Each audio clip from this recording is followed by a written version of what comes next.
Ô, Júlio, você conhece a história do Enzo? Eu conheço. Cara, esse cara ficou muito famoso na televisão. Sim. Pra quem não conhece, eu vou pedir pro Júlio, pros meninos aqui contar a história do Enzo Perondini. Ele era o cara que ia na TV atacar os atletas de fisiculturismo depois, em especial na questão do uso de esteroides.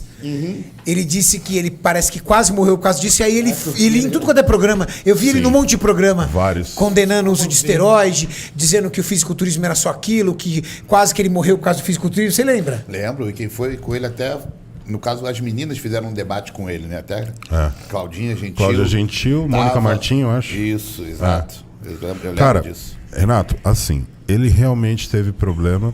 O que ele fez, de certa forma, foi um alerta, né? Foi uma narrativa de um cara que teve reais problemas e quase foi a óbito por causa dos problemas dele. Renal, acho que hepático. Renal e hepático. Ele chegou a ter pólipos no fígado, né? E ele teve que parar mesmo por muito tempo para poder se tratar também. Será que esse é ele atualmente? Sim. Teve problemas renais. Eu ouvi ele alguns anos atrás na Gaviões, ainda o cumprimentei, ele veio falar comigo e uma vez ele mandou mensagem para mim. Ele quando jovem, Mauricião. Hoje ele é pastor. É ele mesmo, daquela foto ali. Hoje ele é pastor e competiu há 1 ou 2 anos atrás pela Musclemania, nos naturais. Então assim, é um cara que realmente ama o esporte, ama o fisiculturismo, mas que... Quase morreu pelo exagero, né? E por acreditar piamente que o uso das maiores quantidades seriam a saída para o sucesso dele. Provavelmente muita droga oral. Muita droga oral. Então, assim, daí que começou a surgir. A primeira história de pessoa que surgiu, que eu ouvi falar que vendeu bem material para entrar em competição, foi do Enzo Perondini. Foi a primeira vez que eu tinha ouvido falar que ele tinha vendido um carro para poder comprar tudo que ele precisava usar para poder competir. E depois que ele saiu na televisão falando que o anabolizante que provocava câncer, que tudo que ele tinha conquistado era por causa do anabolizante, que agora ele estava pagando um preço muito alto, de certa forma serviu como um alerta, porque foi um pouco depois da Lucilena morrer. Então foi ali que começaram a levantar a questão do uso indiscriminado dos esteroides dentro do fisiculturismo, porque realmente era muito mais fechado, nem os atletas conversavam entre eles sobre o assunto. E se eles não se falavam entre eles, então eles não se falavam sobre efeitos colaterais, sobre riscos. Não se falava sobre porque o seu medo fica guardado. Cada um segura a sua onda sozinho. Então o nosso sonho era ter uma grande quantidade de dinheiro para comprar uma grande quantidade de esteroide e tentar chegar nos caras do Olímpia, baseado em que eles realmente... Eram super-humanos capazes de tomar high doses. High doses e ter efeitos excelentes sem colaterais. Entendeu? Então são seres humanos especiais, mas isso não existe.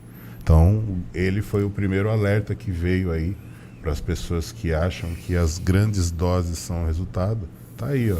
Verdade. Enzo, ele foi o primeiro fisiculturista que eu vi na TV falar sobre os riscos dos esteroides. Foi o primeiro. Entendeu? Então, assim, muita gente crucificou ele na época. Falando isso não. com expressão igual. Não, hoje tem, mas aí aqueles caras, sabe, o Repórter Record entrevista o fisiculturista que teve problemas de saúde da natureza. Aí quando você olha, você vê que é um marombeiro iniciante. Fala assim, meu amigo, fisiculturista, esse cara nunca subiu no palco. Exato.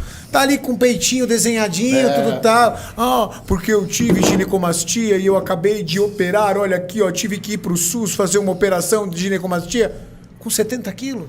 Era pra você não ter tomado droga mesmo. Quem disse que era pra você tomar hormônio com 70 quilos?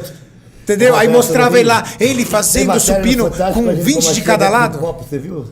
Aí fala assim, a vida do atleta. Vida do atleta com 20 quilos de cada lado, você não podia ter tomado esteroide. Por isso que você pegou ginecomastia. Você não tinha receptor muscular para isso.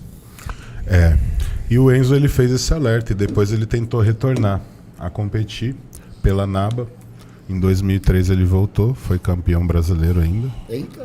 Natural? Não, ele veio hormonizado em 2003. Ele voltou, competiu pela NABA, ganhou o campeonato e depois parou de novo. Jogaram até latinha no palco nele. O pessoal então, o pessoal realmente pegou bode do cara. Mesmo. Mas ele era muito agressivo na TV e deixava a gente numa situação muito underground. Chamaram a birra dele, Lucas.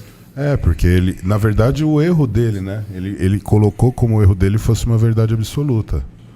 não era aquilo, mas ele fez um alerta que era Entendi. importante. Era o esporte, não era o abuser da decisão dele. Isso. Entendeu? Então ele levantou essa bandeira de que o fisiculturismo é um esporte que se baseava somente em drogas E que era pena de morte. e que era pena de morte. Mas será que... Então ele fez uma campanha muito forte. Em 2000 na Turquia, Pra ele chegou todo queimar, retido lá no é. evento para perder peso do dia pro outro. Ele quase morreu no dia pro Isso, outro. ele foi. Só que diurético. assim, tudo que aconteceu com Enzo também foi porque ele não teve sucesso dentro da carreira dele do esporte. Ele foi pego 2 vezes em doping.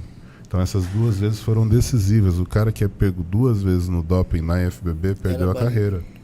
Isso que eu ia perguntar. Ele Será encerra que a isso é um carreira. pouco de frustração também? Com certeza. Com certeza. Claro que tem um abuso e tudo mais, Com mas certeza. devido a todo o insucesso em volta desse Sim, abuso... porque ele foi o primeiro atleta a competir com 120 quilos brasileiro. Sim, isso traz um trauma pro cara. Aí foi onde ele foi pra televisão. E quando eu vi, eu fiz essa leitura. Eu falei, eu não tô vendo um cara alertando as pessoas. Eu tô vendo um homem frustrado. Frustrado, isso aí. Um homem tentando fazer com que as pessoas se afastem do fisiculturismo. Exatamente.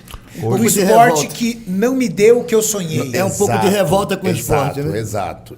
Até porque... O Jornal fez uma boa percepção. Até porque todo mundo sabe, hoje em dia, a gente já leva informação suficiente para saber que não é o esteroide que faz o atleta. O que faz o atleta é a rotina, é a comida e etc e tal. E com certeza ele também teve isso. Sim. Só que dentro disso ele teve a filosofia de acreditar nessa questão quantitativas de uso de esteroide. Claro, e no decorrer do caminho, o Baby tá aí, que é muito das antigas, já deve ter deparado com várias situações de ver ou de saber histórias de quase óbito devido a um comportamento. O Jean da Bahia lá, cansei de ver ele passar mal antes da competição com a de insulina, né, Júlio? Isso Então, era muito comum. Isso. A gente Como cair duro e ficar lá, bombeiro chegar, daqui a pouco ele tá no palco competindo. Mais de uma vez? Mais de uma, todas as vezes. Ô, Renato. Uns 3 ou 4 Cara, vezes. isso era muito comum, né? Muito comum. Quantas vezes, ó, pelo menos numa categoria, ou o cara, ou pelo menos em uma, quando você assistiu o campeonato naquela época, ou o cara desmaiava, ou o cara vomitava, ou o cara começava a suar assim e sem parar, como se estivesse tendo A uma ponto de crise desmaio. hipoglicêmica. Isso. Na verdade, pelo menos em uma categoria tinha que ter. Tinha que ter. E não tinha nem- Então eu acredito que se ele tivesse sido um cara, por exemplo, se ele fosse um Olímpia, ou se ele fosse um cara de sucesso, de fato, não estou desmerecendo a carreira dele, até porque eu respeito, assim como eu respeito todos, mas ele não teria esse comportamento. Não teria. Até porque eu fiquei sabendo na época que ele recebeu 20 mil reais para estar lá no programa falando sobre isso do Pra bodybuilding. queimar o esporte. Entendeu? Então, de repente, foi um caso de... Não vou falar desespero, mas tipo uma atitude... Agora eu vou ganhar alguma coisa com isso de fato que nunca ganhei. Uma atitude mercenária. Exatamente, positivamente. Então, Ou uma recompensa do Uma tipo, recompensa. O já João que ele era o muito fisiculturista- grande, mas acho que era muito prudente, cara.